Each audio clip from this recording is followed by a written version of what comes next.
Alors, avec Louis Blanchard, Blizzard Technica, hein, on retourne aux sources chez Blizzard avec des skis fabuleux. J'en ai testé un, celui-là, dans un ski test WRC. Moi, c'est 11 sur 10. Les Firebirds sont de retour. Exactement, Firebird, comme on disait tantôt. Donc, on ramène le vieux nom de l'époque Firebird, des Blizzards qui gagnaient en Coupe du Monde, les Franz Klammer et autres. Dans ce temps-là, tous les skis de course, c'était des Firebird.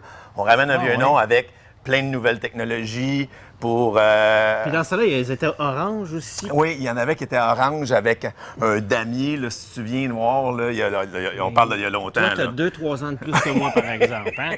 Ouais, Oui. 2-3 ans US.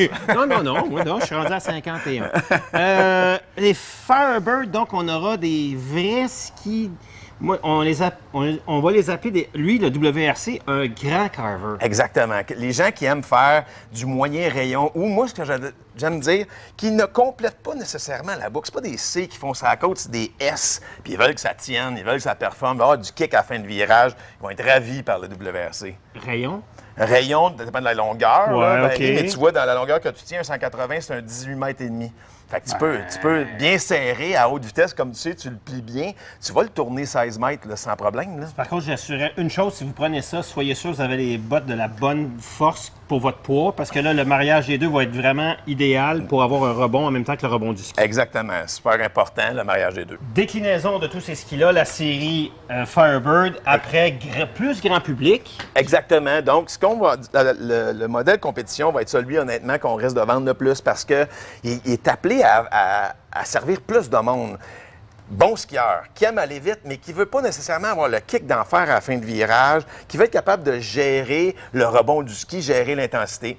Race TI, une coche de moins, puis le TI derrière toi, un autre coche de moins. Donc, des bons skieurs qui veulent un ski de piste rapide, quart à quart, bonne énergie, mais dans mon jargon, tu ne te fais pas mener par la cravate, par les skis. C'est toi qui conduis. OK, puis au niveau de sensibilité, moi, c'est tout le temps ce que j'ai trouvé de fabuleux. Je vais donner un exemple. En planche à voile, j'ai des planches de course. Puis Oui. tout le monde dit, mais qu'est-ce qu'il fait avec des planches de course? Mes skis de ski libre, ce sont des planches de course parce que je trouve toujours que la sensibilité du ski au devant du ski, parce que je suis moins habile que toi, ski, donc j'ai besoin d'un ski qui est encore plus sensible. C'est ça. Donc, plus tu montes dans la gamme en intensité vers les SRC, WRC, plus il est sensible, plus il est fin, OK. plus il se rapproche d'un ski de course par sa construction interne, par les performances qu'il va te donner. Puis plus tu descends dans la gamme, plus il est permissif, plus en raquette de tennis, ça serait plus un oversize, c'est un peu plus facile à gérer, Je peux le pas centre tout de le temps masse. frapper mon virage au milieu puis je ne vais pas me faire garrocher. Exactement. Là, au niveau cosmétique, donc, chacun a sa distinction. Exactement. Le Race TI, celui-là, c'est le Compétition. la compétition. Exactement. Firebird compétition, puis derrière toi, c'est les TI. Et on aura aussi une version en blanc Oui. pour chez femmes plus. Exactement. Mais là, compétition, est-ce qu'on va chez les gens qui sont, par exemple, membres au club de ski à Gabriel puis qui veulent faire un petit peu de piquet ou non? Non, là, on va aller plus Non, SRC, c'est WRC. ça. SRC, WRC, ce qu'on avait au début dans nos mains, là, c'est avec ça qu'ils vont aller, ces gens-là. OK. Maintenant, on va passer à un autre niveau. On le sait que toi, tu travailles beaucoup, très fort avec le développement des bottes chez Technica. Oui. Il y a une évolution par rapport à l'année passée chez la Mach 1, qui est votre gros vendeur. Exactement. Il y a quelque chose de particulier qui est une nouvelle chaussure dans la gamme. Là, elles ont toutes l'air pareilles, là. Mais c'est une distinction vraiment... Exactement. C'est des pieds. Nous, on passe vraiment où est-ce que le client qu'on veut servir, oui, c'est un skieur, mais en premier, c'est un pied. C'est une forme de pied. C'est pas un pied, je m'en excuse. Donc, c'est une forme de pied qui est très distincte des autres. Oui. Tu peux être un excellent skieur, puis avoir un pied large, épais, whatever. Puis dans le passé, pour une raison que je comprends, je n'ai jamais compris, pour les fabricants de bottes, un bon skieur avait un pied étroit.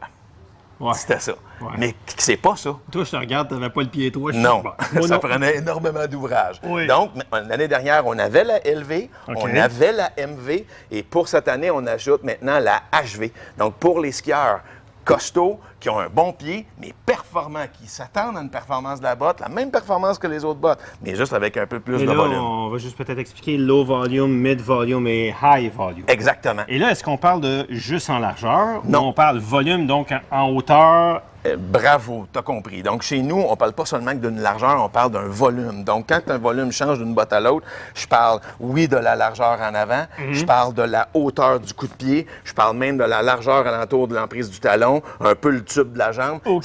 C'est une botte qui a plus de volume de partout, parce que la personne qui va dedans, elle a plus de volume. Oh, oui. Et puis on le sait, l'être humain est en train de prendre du volume, en général sur la planète. Donc, si vous voulez aller servir ces gens-là, ça prend des bottes avec un peu plus de volume. Exactement. Donc, on a une gamme maintenant qu'on peut servir tous les types de pieds, mais vraiment avoir quelque chose de précis pour toi. Bon, là, j'ai pris quelque chose, je suis vraiment...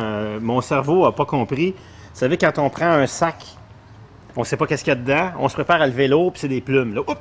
Donc, j'ai fait ça en déposant l'autre botte, pas qu'elle est lourde, mais celle-là, elle est trop légère.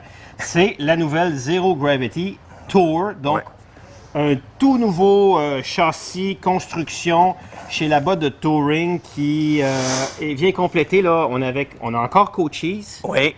mais là, on vient avec une botte qui ressemble plus aux bottes de touring. Mais là, j'ai peur. Oui, mais j'ai peur parce que moi, les bottes de pure touring, je les aime moins pour mon utilisation personnelle. Exact. Parce que je trouve que ça skie moins bien. Ça monte très bien comme tu as l'impression que tu as des running shoes dans les pieds. Exact. Mais quand tu skis, tu fais comme... C'est un bon point, puis c'est ce qu'on essaie de faire. Technica, au niveau personnalité, notre DNA de Technica est vraiment d'offrir de la performance dans les bottes. Donc, on ne veut pas s'éloigner de notre DNA. Donc, on essaie de fabriquer des bottes, oui, de touring, qui vont avoir beaucoup plus d'amplitude de mouvement pour marcher que ce qu'on avait dans le passé, mais qui va, une semelle rocker, donc qui va permettre à marcher encore mieux, même quand tu as déchaussé les skis. OK. Donc, on passe en haut en amplitude de mouvement à 60 degrés. Donc là, tu as un débattement qui est important, mais ça reste une vraie 130. Pourquoi qu'on y arrive, une vraie 130 de flex en performance en descente? Un, parce que c'est une vraie botte 2 pièces. La plupart des bottes qui ont des gros débattements, ce sont des 3 morceaux. Dès que tu as une botte en 3 morceaux, qu'on appelle cabrio, Ouais. tu perds au niveau de la transmission d'énergie parce qu'il y a trop de pièces qui bougent. Une vraie botte performante, regarde des bottes de course, c'est tout le temps 2 morceaux. Ouais. Un lower shell, un upper shell, un wrap, fin. Depuis toujours. Ouais. Donc, c'est des 2 morceaux. Meilleur débattement. Le haut, c'est une nouvelle technologie d'injecter du carbone avec du PU qui rend ça super, avec une bonne réponse, qui va donner de l'énergie. Et latéral plus raide? Oui, latéral plus raide. OK. Puis une nouvelle façon d'attacher l'arrière de la chaussure avec un débattement en haut et en arrière. Puis lorsque ce qui nous permet un grand débattement, mais le plus important, c'est lorsqu'elle est barrée, elle est en position ski. Étant donné que je suis accroché en haut aussi dans une pièce de métal derrière, c'est que là, j'ai plus un levier qui vient attacher la botte plus haut, donc j'ai une super bonne performance en descente. J'ai souvent vu ces systèmes mécaniques-là qui forçaient la botte à être très en avant. Oui, Ça, j'aime pas parce que on veut skier le plus près possible du talon. exactement. Puis là, je vois pas ça. J'en ai vu des bottes, là, écoute, l'angle, là, il est vraiment Exactement. il te force à skier comme ça. Là, tu as les genoux en avant des orteils. Ça fonctionne Là, pas. Latéral, les genoux latéraux, ça fonctionne pas, ça fait mal. Exactement. Puis après, ben, tu skis pas au centre de tes skis. Les skis ont besoin aujourd'hui d'être centrés, d'être skiés sur le talon. Surtout le pied, là, finalement. Là, ouais. Puis que le triangle de pivot entre les orteils et le talon soit le plus court possible. Ouais. Ça, est-ce que quelqu'un qui voudrait peut venir ajuster ça et ramener la... Ah, T'as tout compris. ouais. En plus, on regarde ici, on voit un petit signe. C'est que si tu veux, en ce moment, là, parce qu'on là, on s'en va dans du jargon technique, là, s'il te mais plaît. du forward lean, Oui. 13 degrés. Puis si tu veux l'ajuster, tu peux l'amener à 12 degrés, encore plus debout. Tu fais juste changer à l'intérieur où est-ce que ça se visse et tu vas la mettre encore plus debout. Mais déjà, un 13 degrés, c'est une botte de performance, un 13 degrés. Non, mais moi, je te dis ça, puis tu te dis, faut pas aller trop technique. Mais les gens qui sont là-dedans, ils sont hyper Ils techniques. sont hyper techniques. tu le Donc, sais. si tu me permets, qu'est-ce qui la rend super légère? Le bas en acrylamide, qui est un PU super léger mais performant. Le haut PU et carbone. Un chausson qui est 100% thermomoulable. Moi, j'avais l'an passé peut-être un petit bémol sur le chausson que j'avais dans ma botte l'année passée. Exactement. On a adressé, on faisait affaire avec une autre compagnie que je nommerai pas, par respect, puis on a passé à nos chaussons fabriqués chez nous, donc avec notre technologie, puis qui va nos niveau de performance qu'on veut avoir, un chausson qui va donner plus de performance, un meilleur soutien sur le pied, mais tout aussi moulable, puis il va respirer aussi. OK. Je l'enlève parce qu'on pourrait en parler pendant une émission complète de 30 minutes, puis on n'en aurait pas fini. Juste derrière nous, il y a dans les nouveautés, le Rustler 9 que j'ai fait le ski test, que vous pouvez d'ailleurs voir la capsule J'ai eu la chance de le skier alors que c'était un petit peu mou comme on aime bien, presque surfer. Et tu as aussi l'équivalent chez... Chez la femme, avec le Shiva 9 qui complète la gamme Rustler. Tu te souviens, ta nouvelle l'année dernière, on avait un 11, on avait un 10. Là, on ajoute un 9, un peu plus étroit au patin, 94 au patin. On a la même chose chez la femme, on avait le Shiva 11, Shiva 10, on ajoute le Shiva 9. Donc, Puis donne-moi l'autre après, là, parce que ma fille, dans quelques années, elle va être rendue là. Vraiment cool. Un pour les ados. Donc, on a pensé à eux, où est-ce qu'on a un ski avec un empiècement de carbone, de fibre de verre sur le dessus, un noyau de bois, sandwich, mais avec un petit peu de rocker en arrière, un petit peu de rocker en avant. Fait que c'est vraiment l'essence de ce que tu avais derrière, le Shiva puis le Rustler, mais dans des versions plus courtes et avec un flex qui va être adapté à leur poids. Et le plus court va être quoi? Parce que là, Il se commence à 140. Oh, faut qu'elle attende.